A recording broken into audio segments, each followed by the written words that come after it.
Bienvenido. Nos cambiaron los muñequitos. Gracias por acompañarnos en este nuevo episodio. Hoy conversamos con David Pakman. Por los últimos 15 años, David ha manejado su propio programa de análisis de noticias y análisis político, The David Pakman Show. Este programa tiene alrededor de 1 millón de suscriptores en la plataforma de YouTube. David nació en Argentina y se mudó a los Estados Unidos a los 5 años y ha creado una gran carrera con su programa y es verdaderamente una conversación súper interesante. Hoy por primera vez nos adentramos en el mundo de la política. Esperamos que disfruten esta conversación con David Pakman. Comencemos.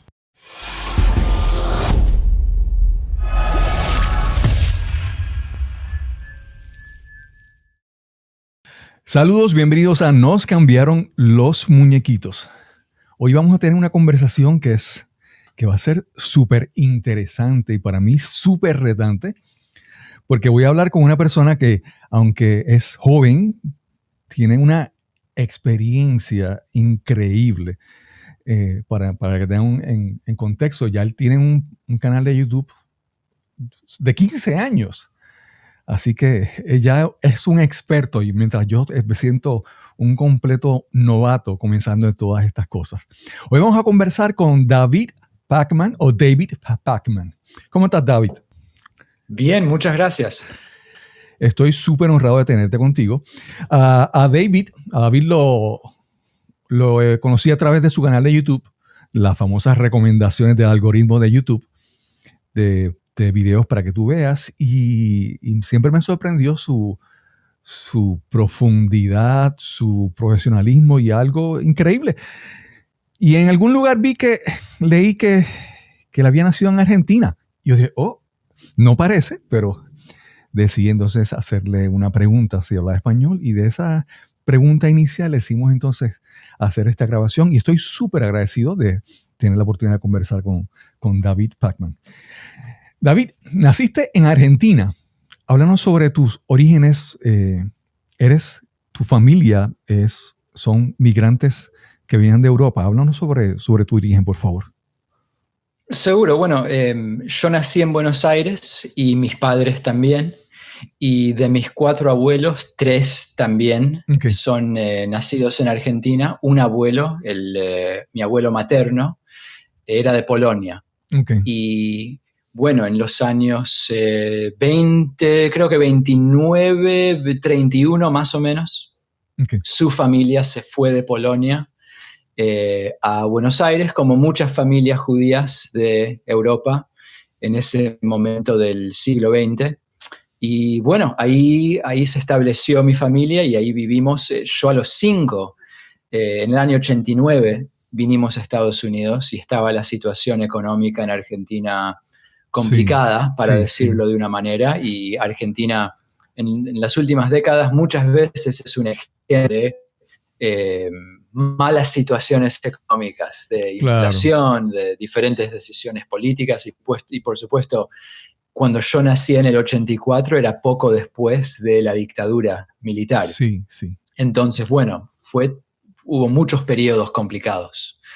Pero sí, así en el año 89 terminamos en Massachusetts, en Estados Unidos, y ahí más o menos empezó de nuevo mi vida.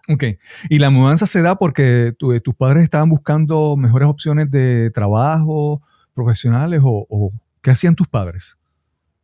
Sí, sí, buscaban mejores opciones profesionales, pero en una situación de no emergencia, pero casi emergencia. O sea, la situación económica en Argentina en ese momento estaba muy, muy, muy mal. Entonces, por casualidad, por suerte, mi papá conocía a otro psiquiatra, que mi papá es psiquiatra, otro psiquiatra argentino que trabajaba en Massachusetts, y le dijo, mirá, podés venir a trabajar, pero no serías médico en Estados Unidos inmediatamente, porque hay que hacer de nuevo unas cuantas cosas. Y en ese momento se dio que estaba tan complicada la situación en Buenos Aires que nos fuimos. año 89. Okay. Llegas a Estados Unidos a la edad de 5 años, cosa que me imagino que esa parte de adaptarte a esta nueva cultura, a este nuevo idioma, no debe haber sido tan difícil porque estabas todavía en una época de desarrollo, de crecimiento. Sí, seguro. Y hay anécdotas de mis padres de, por ejemplo, unos meses después de haber llegado donde yo me negaba a hablar inglés. Okay. Pero mis padres se daban cuenta que ya entendía. Okay. Y me preguntaron, ¿pero qué pasa? ¿Por qué no hablas en la escuela? ¿Por qué no? Y dije, no, es que estoy esperando volver a Buenos Aires, no es necesario hablar. Y mi papá me dijo, mirá, no vamos a volver, la situación es así, no vamos a volver. Y desde ese momento en adelante, bueno, empecé a hablar y ya se empezó un poco a normalizar, pero sí, es una situación difícil. Ahora, me doy cuenta, especialmente ahora como adulto, que es mucho más fácil a los 5 que a los 15 en muchos sentidos. Definitivamente. ¿No? Desde el punto de vista del idioma, desde el punto de vista de entender e integrarse en la cultura, pero sí, no, tenía sus complejidades. Y me sorprende que al principio no querías hablar y has hecho toda una carrera de comunicar y de proyectar y de hablar. Increíble, ¿verdad?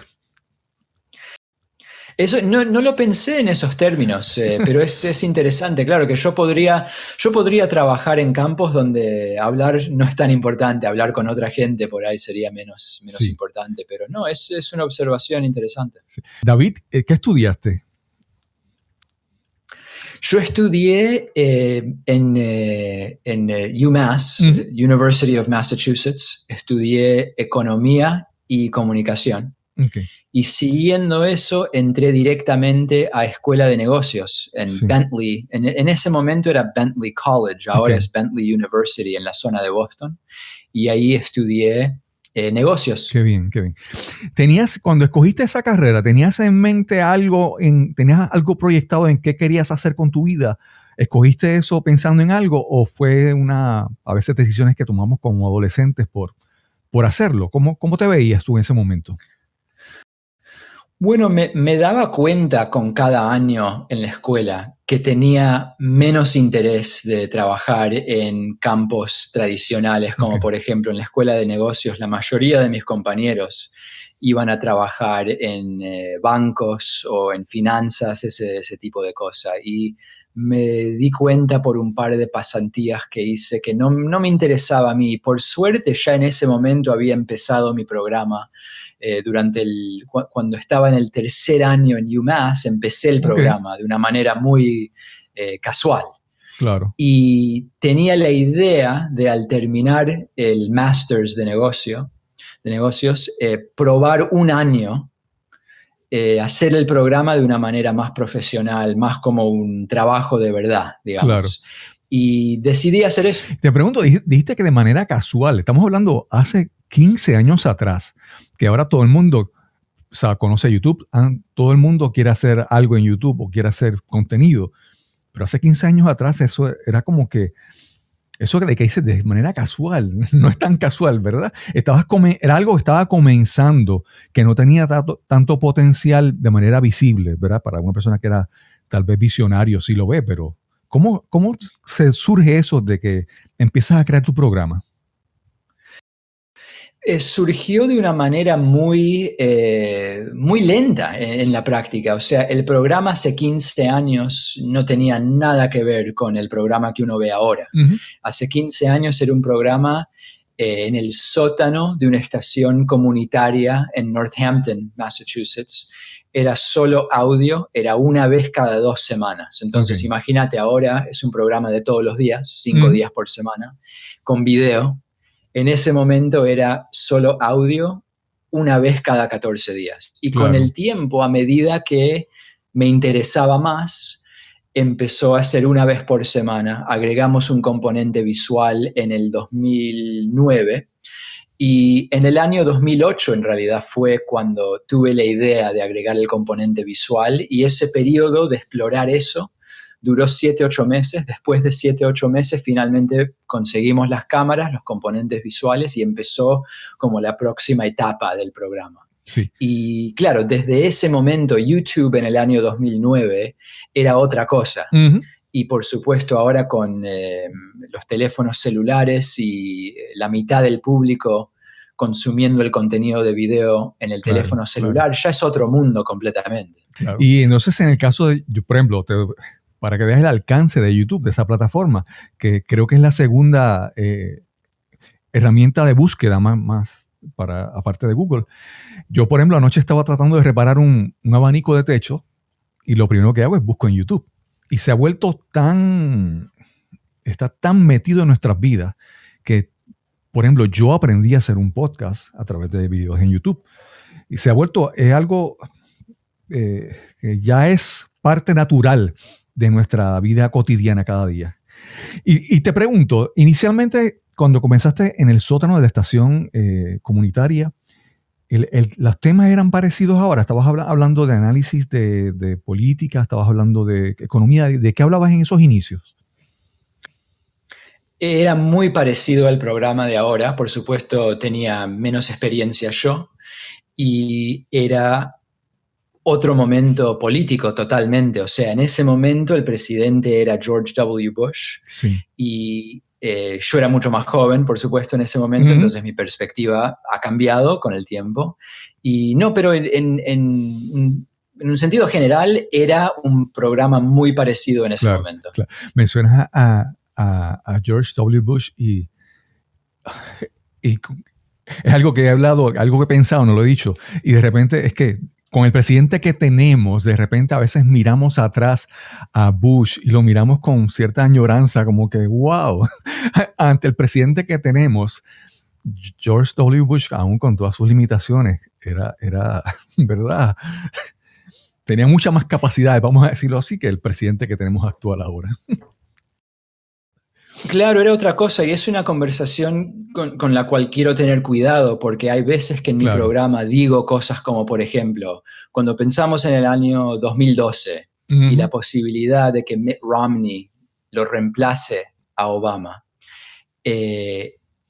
ahora pensando en eso, parece tan inofensivo en un sentido Mitt Romney comparado con lo que hay ahora. Claro. No quiere decir que era buena idea, ¿no? Entonces siempre quiero aclarar eso. No lo voté. Pero había una diferencia que en el año 2012 yo sentía que, por ejemplo, los 4 años que seguían económicamente iban a ser más o menos estables, independientemente de si fuera Romney o Obama presidente. Claro. En este momento, para mí, la cosa se siente muy diferente, muy diferente, mucho más peligrosa la situación. Sí, esa por ahí no nos vamos todavía porque esto va a ser una conversación extensa. Pero te quería entonces hablar un poco sobre que ese programa que comenzó, como mencionaste, en el sótano de una estación de televisión, una estación comunitaria, ha evolucionado hasta el punto que ya tienes en YouTube, estás cerca de los 970,000 suscriptores. ¿Eso es así? Y creo que tienes... Es así. Yo digo cerca de 1 millón porque es un número más interesante para mí. Pero sí, ¿no? Cuando empezamos, me fijé, nos demoró años llegar a 100,000. Sí. Y desde ese momento hubo una aceleración. Y con el tiempo, bueno, es de 900,000 a 1 millón, solo van a haber pasado, si todo sigue bien, en un mes, en 6 semanas más o menos, cuando lleguemos a 1 millón, van a haber pasado solo unos meses desde llegar a 900,000. Claro. Y eso también tiene que ver mucho con el ambiente político, por supuesto, el nivel de interés que hay, pero también que tanta gente, como estabas diciendo antes, usa YouTube. Así como una cosa de todos los días. Claro. Fíjate, mi experiencia, por ejemplo, a mí, yo a veces quiero ver el contenido y no quiero ver tanto el análisis, ¿verdad? Y a veces me pasa que pongo una estación, por ejemplo, CNN, y quiero ver la noticia o quiero ver lo que ocurrió, pero hay, para poder acumular, para poder generar contenido para 24 horas de noticias, hay un poco de noticia y mucho análisis. Entonces yo no quiero ver, ¿verdad? Tanto análisis, ¿verdad? Y entonces yo creo que en ese aspecto, pues por ejemplo, YouTube te ha permitido tú ser selectivo. Yo quiero ver esto específico, yo quiero ir directamente a la carne, vamos a decir, del asunto, y no quiero estar buscando, merodeando por ahí, escuchando opiniones de mucha gente, ¿verdad? Y entonces YouTube te permite hacer eso, ¿verdad? Tú seleccionar directamente lo que tú quieres ver de manera directa y esa conveniencia. Te quería preguntar, estás cerca de ya cumplir los 15 años de tu proyecto, ¿verdad? Y cómo tú, a lo largo de estos 15 años, tú has crecido profesionalmente, pero también has crecido personalmente. Dicen que los hombres no maduramos tan rápido como las féminas, ¿verdad? Pero has tenido un proceso de madurar, de crecer, de conocer el mundo. ¿Cómo tú te ves comparado con el de hace 15 años atrás o el de hace 5 años atrás en cuestión de tu madurez de poder manejar tantas cosas que vienen acompañando a tu proyecto, a tu canal, a tu programa?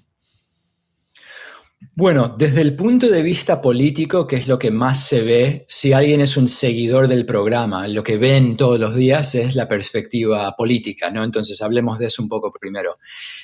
Hay una parte de mi público que piensa que con el tiempo yo me fui para la derecha políticamente. Sí. No es cierto. Y efectivamente cada par de años hay diferentes tests que se pueden hacer en internet, como por ejemplo Political Compass es uno. Y cada par de años cuando gente me empieza a decir, no, ahora sos medio como facho, sos medio de derecha, hago cada vez uno de esos tests y cada vez estoy más a la izquierda, es la verdad. Entonces eso desde el punto de vista político. Pero desde el punto de vista más personal, bueno, mira, 15 años es mucho. Cuando empezó el programa, no había terminado la universidad, ni vivía solo, en ese momento vivía con mi mamá, en ese momento. O sea, en mi vida pasaron muchas cosas en los últimos 15 años y de maneras por ahí un poco más sutiles, se nota en todo. O sea, cómo manejo la empresa, cómo pienso de la importancia de las vacaciones y tener periodos de no trabajar, por ejemplo, que hace 10 años sería una perspectiva muy diferente. Desde el punto de vista de los amigos y familia, o sea, todo ha cambiado en un sentido. Y al mismo tiempo el programa sigue siendo el mismo en su manera. Okay. Sí, te pregunto eso de la madurez porque he visto, por ejemplo, hay un personaje, hay otro, no sé cómo decir, de comentarista, analista político, es Jesse Lee Peterson, y tú has estado en 3 ocasiones en su programa, que ustedes, la forma de pensar, para la persona que no lo conozca, ustedes son completamente diferentes, tanto en la filosofía, en los pensamientos, en las cosas que creen, pero también en la forma en que abordan sus argumentos, la forma que hablan. Y entonces yo pude ver esas tres presentaciones. En una de esas presentaciones, él te votó, te sacó del programa. Y sin embargo, al ver la tercera, yo vi la forma en que tú estás conversando con alguien que mucha gente los ve como enemigos o quiere verlos como enemigos y conversando de una manera, vamos a decir, no sé si decir civilizada, pero de manera que sea con madurez. Y esa madurez es la que me refiero a de cómo tú puedes enfrentar, hablar con personas que pueden, que por ejemplo, yo los escucho, yo los puedo pensar que son irracionales, fanáticos, que no puedo atribuirles pensamiento lógico, y sin embargo tú tienes la capacidad de con esas personas sentarte a hablar sobre ciertos temas, y esa madurez es la que me sorprende. ¿Qué me puedes hablar sobre eso? Bueno, mira, ese ejemplo, la verdad es que no tiene nada que ver con la madurez, tiene que ver con la idea de que cuando me votó era una entrevista por videoconferencia. Okay. Y cuando nos llevamos muy bien, estaba yo en Los Ángeles en su estudio. Sí. Y fue otra situación completamente. Y es un poco decidir cuál de los personajes cada uno va a Claro. tener pensado, ¿no? Para cada entrevista. Pero no, mira, mucha gente con frecuencia me pregunta cómo puede ser que cuando hablas con, por ejemplo, un extremista blanco como Richard Spencer, ¿cómo es que hablas de una manera normal, como si fuera una persona normal? Y siempre les digo lo mismo, y eso es que empezar a gritar, empezar a los gritos, parar la conversación, no me beneficia a mí y no es bueno para el público en la práctica. Y siempre es posible, ¿no? Cuando estás hablando con alguien con ideas tan diferentes, tan opuestas. Claro. Pero no, es una decisión más que cualquier cosa de, bueno, mira, si vamos a hacer esto, que valga la pena, tengamos la conversación. Claro. Sí, en ese aspecto te digo, tengo que reconocerte que realmente es increíble. Porque yo, por ejemplo, si estuviera en esa oportunidad ahí de conversar, tal vez lo que diga pues sea controlado, pero mis expresiones faciales, mi gestos, mi cara, esa cara de sarcasmo, eso el cuerpo a veces uno no puede disimular lo que tu cuerpo está diciendo y tiene esas conversaciones que para mí son difíciles. Yo escuchar personas, por ejemplo, en el caso de Jesse Lee Peterson, cuando él todo lo ve que si eres weak, o sea, si eres débil o eres fuerte, o eres un macho alfa, pero no, tú eres un macho beta. Y es como una mentalidad increíble que yo no pudiera tal vez intentar razonar con una persona, obviamente, ¿verdad?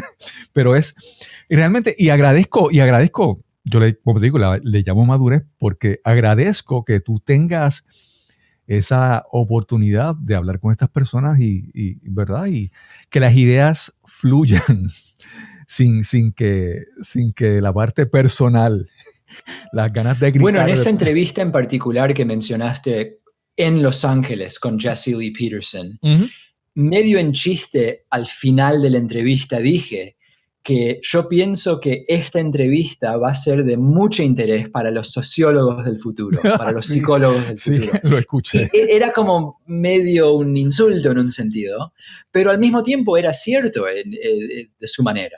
Claro. Es increíble. Como parte de tu trabajo, tú has estado expuesto a la crítica de muchas personas. He visto personas que, por ejemplo, otras personas que tienen programas similares al tuyo, te acusan de que tienes bots buscando levantar tus suscripciones y en esta carrera a ver quién gana más suscriptores. Hay personas que te han acusado de cosas, ¿verdad? De las cosas que he escuchado, te han acusado de ser ateo, ¿verdad? Como si fuera un insulto, ¿verdad? Y de ser neonazi y de muchas cosas. Y entonces, ¿cómo tú manejas esos ataques que para empezar no son bien intencionados, son con la intención de desenfocarte? ¿Cómo manejas tú eso? Bueno, algunos son chistes, como por ejemplo el de llegar a 1 millón de suscriptores en YouTube. Claro. Ese era un chiste con un amigo. Entonces ese medio como, no, es una cosa diferente. Pero mira, la verdad es que si hay amenazas serias, no las publicito y se las mando a las autoridades. Okay. Y eso ha pasado. Okay. Eso ha pasado. Entonces esas ni figuran porque son ya otra cosa, otra categoría, digamos. Claro. Y ni figuran. Los insultos, bueno, mira, al principio, hace 15 años, hace 12 años, cuando empezó todo esto, tenía un poco de miedo de decir lo que pensaba de verdad por esta idea de que a alguien no le va a gustar. Okay. ¿Y qué pasa si me mandan un mensaje negativo, agresivo? Eventualmente te acostumbras y en este momento cada día entran unos 3.000, 4.000 comentarios por día. Okay. En nuestras diferentes plataformas y ni llego a leer todas. Okay. Pero cuando veo alguna y es negativa, trato de decir, bueno, pero también hay alguien que dijo algo positivo. El problema es que creo que hay una tendencia de prestarle más atención a lo negativo que la gente dice. Claro. Entonces pueden aparecer 10 comentarios positivos y uno negativo y es muy fácil quedarse pensando del negativo. Entonces eso es una cosa general, pienso yo. Pero desde el punto de vista del programa, con el tiempo, a causa de que hay más y más comentarios todos los días, la verdad es que veo menos y menos como porcentaje de lo que entra. Okay. Obviamente, me imagino que tienes un equipo de personas que te ayudan a manejar esto de, ¿verdad? Leer los comentarios, contestar, manejar las redes sociales, porque ¿tienes un equipo bastante grande o un equipo pequeño? Es un equipo de 4 en total, incluyéndome a mí.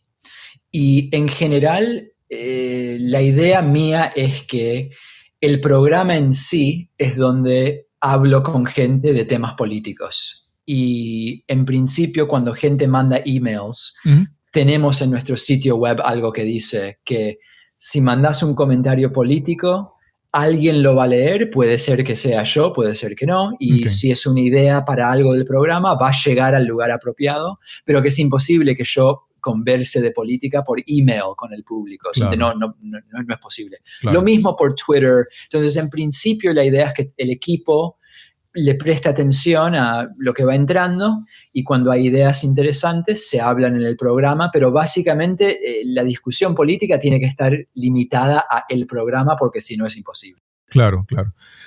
David, es que cuando mencionabas hace un momento, ¿verdad? Los comentarios de las personas y a veces como, ¿verdad? No son favorables. Yo quiero escuchar tu opinión sobre esto y me da la impresión que de repente tanto acceso a información, a un foro, las redes sociales, Twitter, de repente las personas, yo creo, y obviamente mi perspectiva es muy diferente a la tuya, aprecio mucho tu forma de pensar, pero yo pienso que las personas como que de repente creen que su opinión sobre algo es algo como que sagrado, al punto que de repente lo que son datos, lo que son estadísticas, no tienen importancia, ¿verdad? A mí por ejemplo, para darte un ejemplo que no tiene que ver con política, pero por ejemplo, en pensar que en el año 2020 haya movimientos de personas que creen que el mundo, que el planeta Tierra es plano, es increíble. Pero entonces es como que lo importante es, mi opinión es como que sagrada y tengo que expresar mi opinión aunque me olvide, aunque no preste atención a los datos. ¿Qué opinas tú sobre ese fenómeno?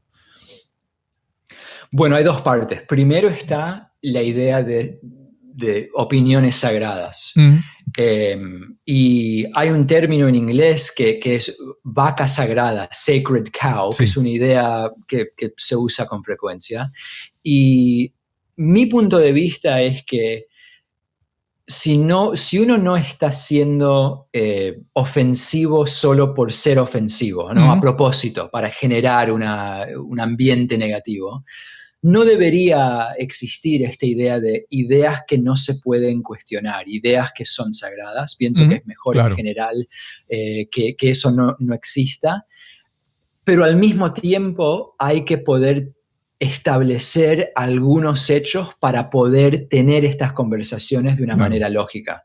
Entonces, el problema que aparece con frecuencia es que mucha gente dice que no debería haber ideas sagradas, pero no podemos llegar a un acuerdo desde el punto de vista de los hechos básicos. Claro. Y cuando no se puede hacer eso, es imposible tener una conversación sobre opiniones. Claro, claro. Y es efectivamente, como mencionás, el problema del mundo chato, del mundo plano.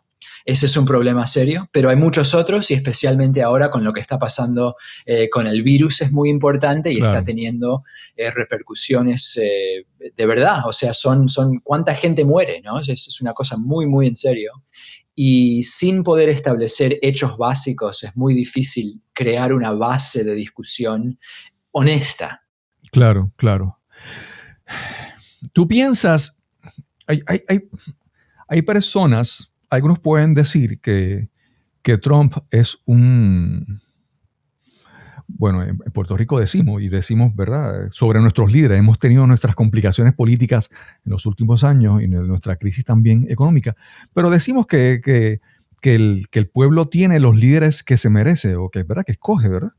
Y entonces que los líderes que que surgen son una representación de nuestro pueblo.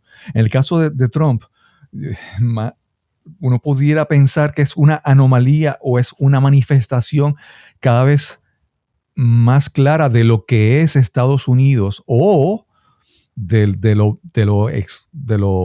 la relevancia que ha tomado una parte de la nación de Estados Unidos. Háblanos sobre eso, ¿cómo lo ves? Es un tema muy complicado este. Uh-huh. Entonces, a ver, ¿dónde tienes más sentido empezar? Estoy pensando un poco.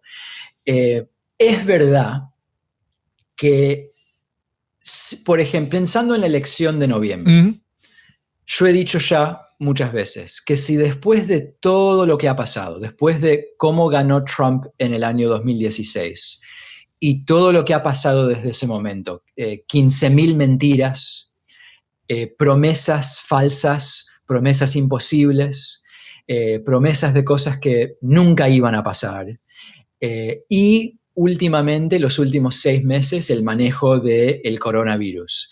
Si después de todo esto gana de nuevo, en un sentido el país se lo merece. Okay. Yo estoy de acuerdo con esa idea, pero es un poco complicado.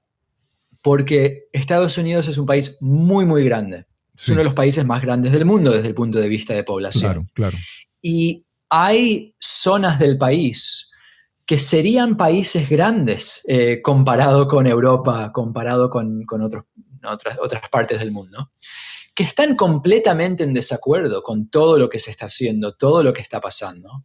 Y hay mecanismos incluyendo lo que en inglés llamamos gerrymandering, uh-huh, y también, por supuesto, esta cuestión de manipular la elección otros países o internamente con el Postal Service o de diferentes maneras, ¿no? Claro. Que también hay una cuestión de, bueno, pero si gana oficialmente, ¿ganó de verdad o ganó por haber manipulado algún sistema? Eso es una pregunta seria al mismo tiempo. Sí.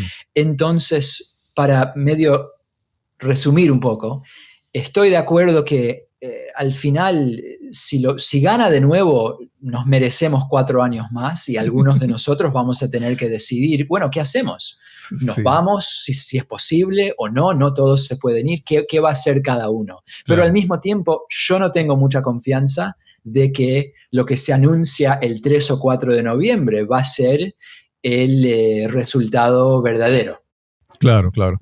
No, incluso Trump se le han preguntado y él si él aceptaría los resultados si él pierde. Y él nunca ha dicho que sí. Él siempre dice que vamos a ver, cuando ocurra sí. Veremos, ¿verdad? Entonces eso es una posición peligrosa porque de repente a veces uno dice, pues mira, están las personas y están las instituciones, las organizaciones.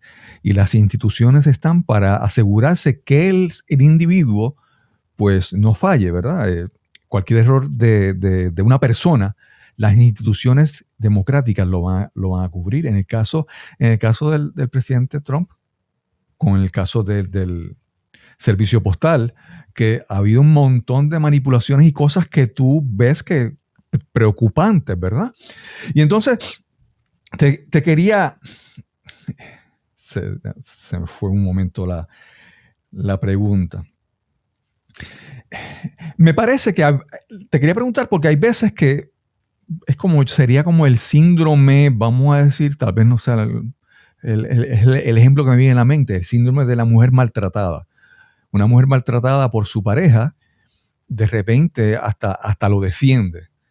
Y entonces me preocupa, o ¿cómo lo ves? Que de repente, antes, recuerdo en el caso de Obama, por ejemplo, si un día se vestía con el traje de un color claro, eso era un escándalo, ¿verdad? Pero de repente con el presidente Trump hay tantas cosas. Me preocupa que de repente, como el ejemplo cuando mencioné mujer maltratada, de repente nosotros nos volvamos insensibles a todas las cosas que él hace y de repente nos acostumbremos a aceptarlas. Cuando yo creo que es muy importante que no se baje la guardia ni nos acostumbremos a las cosas que hace constantemente, ¿verdad? A las mentiras constantes. Por supuesto. ¿Cómo evaluamos el trabajo de un presidente ha cambiado completamente en los últimos 4 años y cada semana o más de una vez por semana hay algún escándalo. Y un término que en inglés le digo hypernormalization, que sería hipernormalización, que es un proceso que nos pasa a todos. O sea, me pasa a mí porque yo sigo esto todos los días. Entonces yo estoy acostumbrado a que todos los días casi hay algún escándalo. Y a la gente que lo sigue de una manera más casual, como gente que tiene trabajos que no tienen que ver con la política, pero siguen la política un poco, también se empiezan a acostumbrar. Y es muy, muy difícil prevenir eso, pero es muy importante porque casi elegí un mes de esta presidencia. Ese mes contiene más escándalos de lo que tuvo Obama en 8 años.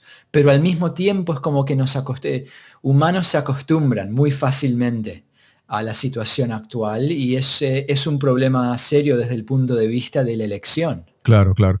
No, y por ejemplo, hay cosas que yo, nuevamente, mi perspectiva de Estados Unidos, desde acá, desde Puerto Rico, que eso es otra historia, colonia por más de 500 años y todo eso, mi perspectiva es diferente. Pero ver, por ejemplo, cosas que antes no eran pecados capitales. Por ejemplo, se me fue el nombre del concepto ahora, cuando colocas a tu familia en posiciones políticas o los empleas, eso se me olvidó se me olvidó el nombre. Nepotismo. Nepotismo. Uno ve el nepotismo tan marcado en el caso de Trump. Entonces, antes eso era algo como que muy grave. Ahora de repente eso es tan normal, tener toda la familia y ver en la convención a ver a su futura yerna, la novia de su hijo, hablando, y de repente ver que están utilizando la Casa Blanca para hacer discursos, para hacer ceremonias de naturalización, como parte de la convención. Y entonces son tantas cosas que antes eran como que pecados mortales y ahora son como que normales y cada vez, como que cada vez él expande más su frontera, se sigue creciendo las cosas que hace. Y es una cosa increíble. Bueno, imagínense, muchas veces hablando con amigos les digo, imagínense si Hillary Clinton fuera presidente y su hija en una convención o reunión del G20, el G8 por ejemplo, estuviese sentada en la mesa reemplazando a la secretaria del Estado, por ejemplo. Estarían 24 horas por día, semanas en Fox News hablando del nepotismo, diciendo que ella no puede legalmente estar en esa posición, que es lo peor de lo peor que ha pasado en la historia de Estados Unidos. Sería increíble. Y pasa todas las semanas, todos los meses. Ahora está el yerno de Trump en estos días en el primer vuelo de Tel Aviv a UAE, y ahí como un funcionario del gobierno, aunque no fue votado, no fue confirmado por el Senado, está en una posición que es porque Trump decidió que quiere que esté ahí. Sí, cambió toda la conversación en los últimos 4 años y se fue deslizando para lo más y más absurdo con el tiempo. Claro, claro. En mi caso, como yo puedo entender, vamos a decirlo de esta manera, yo puedo entender que alguien haya decidido votar por el presidente Trump porque es republicano y tiene todas sus creencias y, ¿verdad? Es, vamos a decir, leal a su ideología y decide votar así. Pero te doy, por ejemplo, un caso de unas amistades mías, ¿verdad? Que son defensores del presidente Trump, son personas cristianas, son religiosos. Y a mí lo que me sorprende es que, por ejemplo, tú quieres que tus hijos sean honrados, que sean honestos, que no mientan, que no maltraten ni sean bullies. Y esas cosas tú se las inculcas a tus hijos y tú quieres eso. O, por ejemplo, si tú vas a un dealer de autos a comprar un vehículo y si el si el vendedor te parece muy raro, no confías en él y te vas. Y entonces todas esas cosas que no las queremos en nuestras vidas, en seres que estén al lado de nosotros, que no las queremos en nuestros hijos, las aceptamos en el presidente. Las aceptamos en un presidente que miente, en que un presidente que tiene un historial largo de maltrato a las mujeres, de hostigamiento, de cosas peores, ¿verdad? Y entonces, ¿cómo de repente yo siendo cristiano puedo defender la conducta de algo? Porque puede ser que te digo, puede ser que yo defienda su ideología y su plan de trabajo, su plan de gobierno, pero los valores que él representa, yo no puedo entender eso y no sé cómo tú lo ves desde tu perspectiva. Es muy interesante este tema porque es más interesante ahora porque Joe Biden es católico y no queda ninguna duda de que sea católico, pero antes de llegar a Joe Biden, en el 2016, Trump tuvo que armar como si fuera un personaje cristiano, en un sentido. Decidió que a los 68 años, después de estar a favor del aborto legal toda su vida, decidió que a los 68 conoció al hijo de una amiga de él que le contó que en un momento ella pensó que por ahí quería abortar y decidió no abortar. Y Trump conoció a este hijo y le gustó mucho y por eso cambió su posición y ahora está en contra del aborto.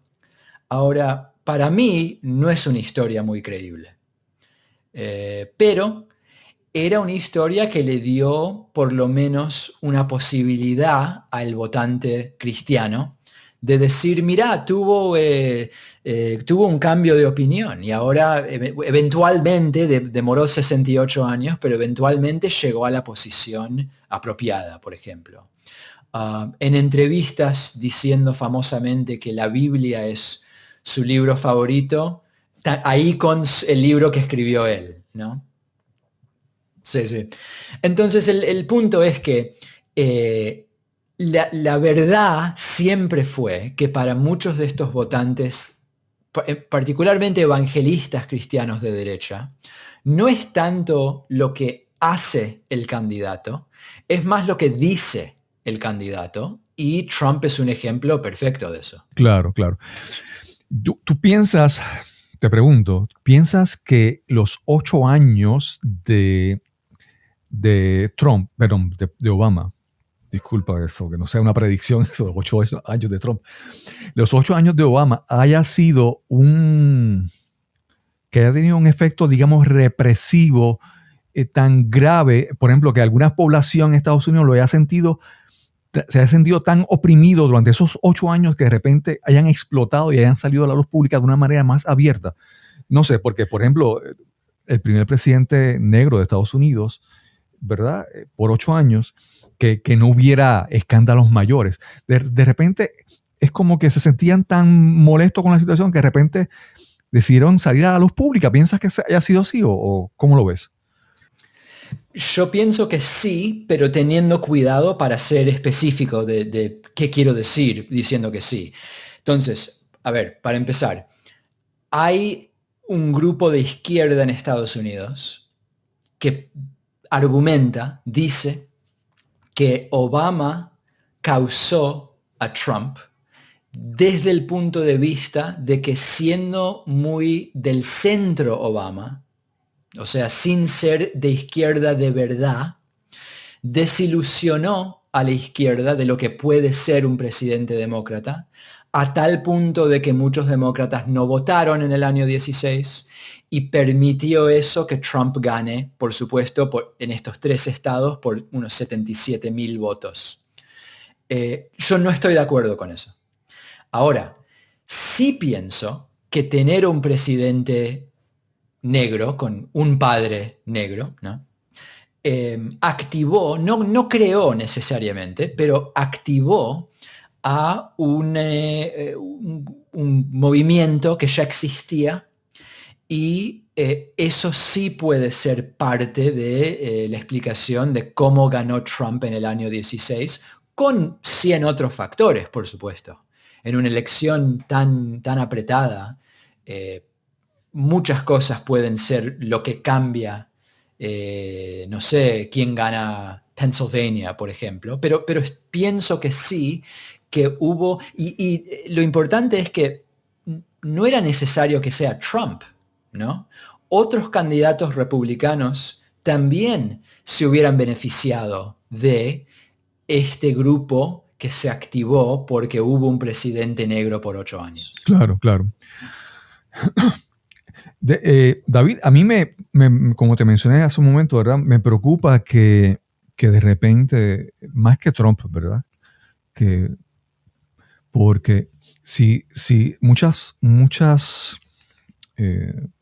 ideas de Trump pueden tener un efecto a largo plazo más allá de él, ¿verdad? Por ejemplo, creo que ha comenzado a ver efectos, aunque tal vez los científicos no estén todos de acuerdo 100% y no haya una explicación clara, pero efectos del cambio climático, ¿verdad? Y cosas que habían sido progreso en regulaciones del ambiente para proteger ciertas cosas. Por ejemplo, ahora que escuchamos a Trump diciendo que el agua que sale por la ducha no es suficiente y no se puede bañar. Eso me recuerda a un episodio de Seinfeld que hablaban sobre la ducha, ¿verdad? Sí, sí, sí. Y entonces ese impacto, me preocupa que el daño que se pueda hacer, que después para recuperarse en cosas tan, por ejemplo, en los parques nacionales, en los recursos naturales, me preocupa, ¿verdad? El efecto de Trump, que después sea un daño, digamos, tal vez irreversible. O, por ejemplo, que hablamos del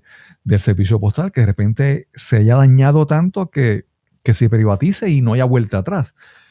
¿Cómo lo ves en ese aspecto?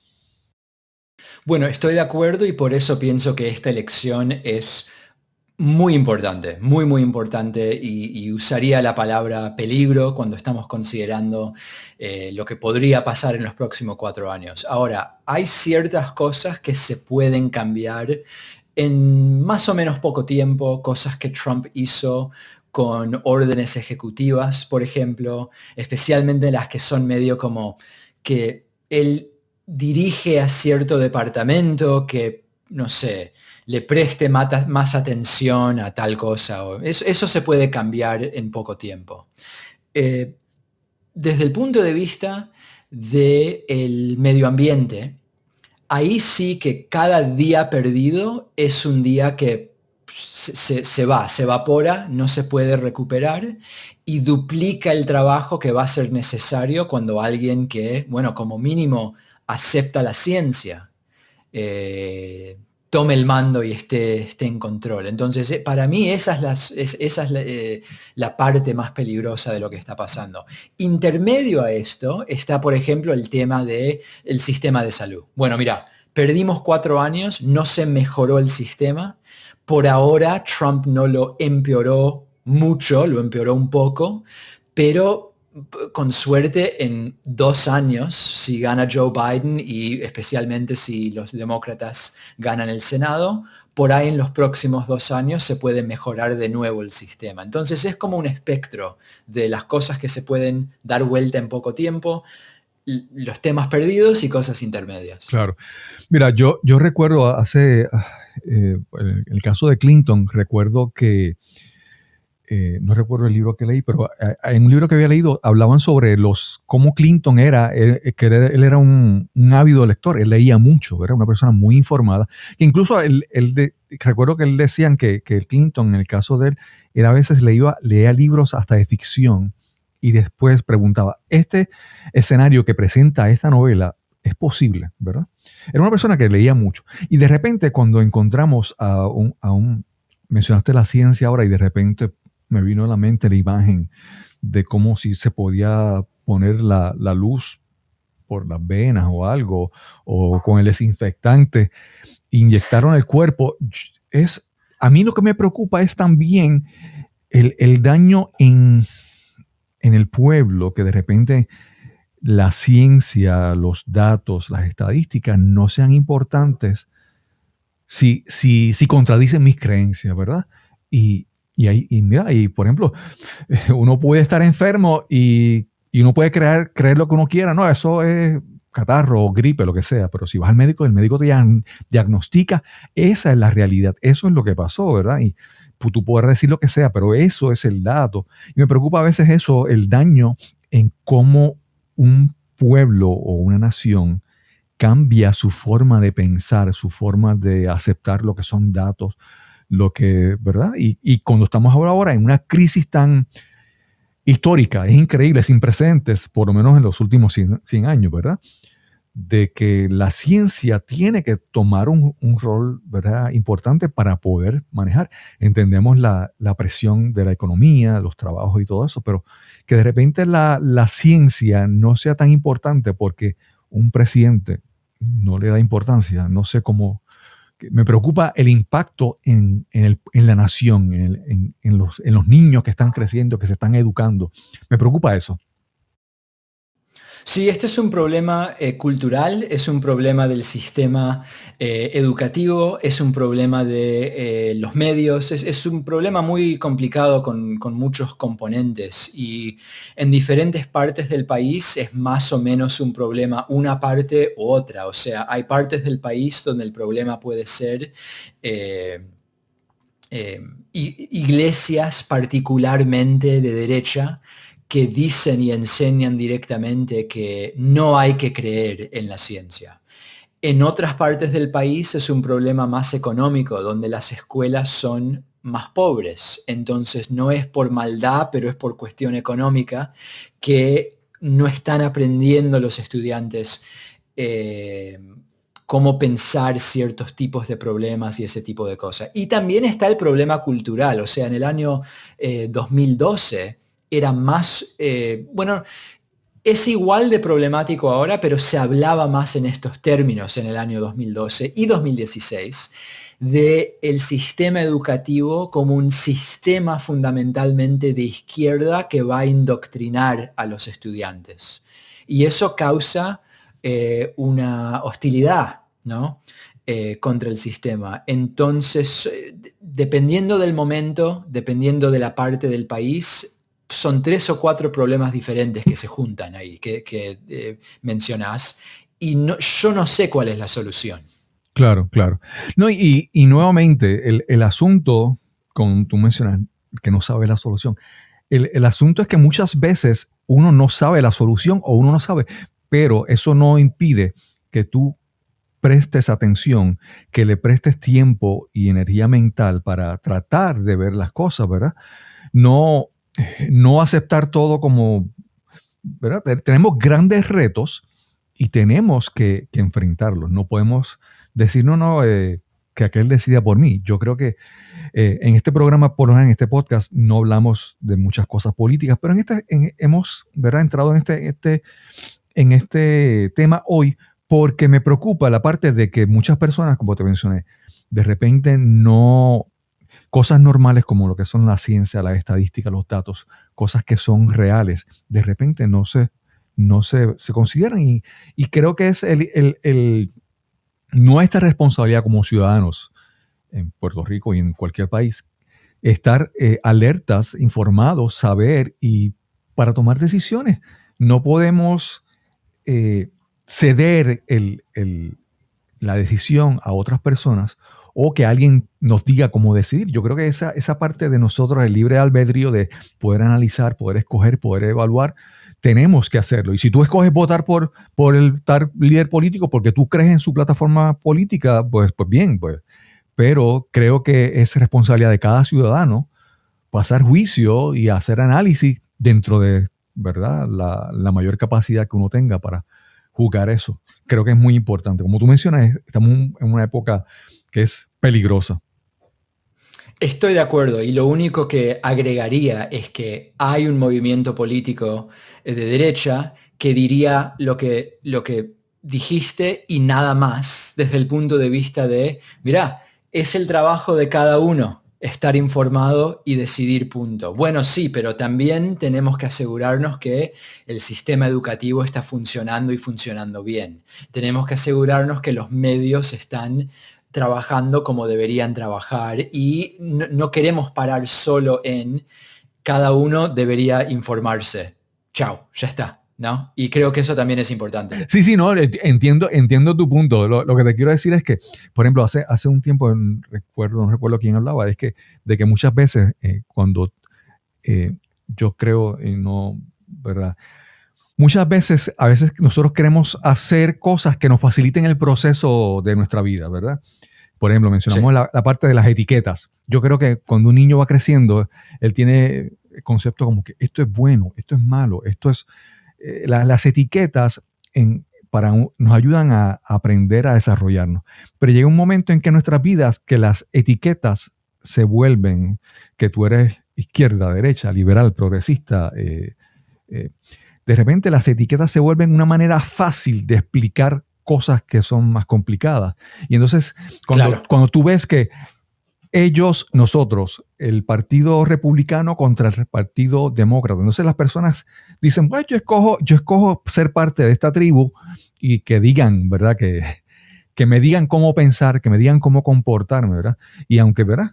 En ese aspecto sí es, como ciudadanos, no soltar esa responsabilidad, ¿verdad? De que somos responsables de nosotros y no ceder nuestro proceso mental a que alguien me diga cómo debo hacer las cosas.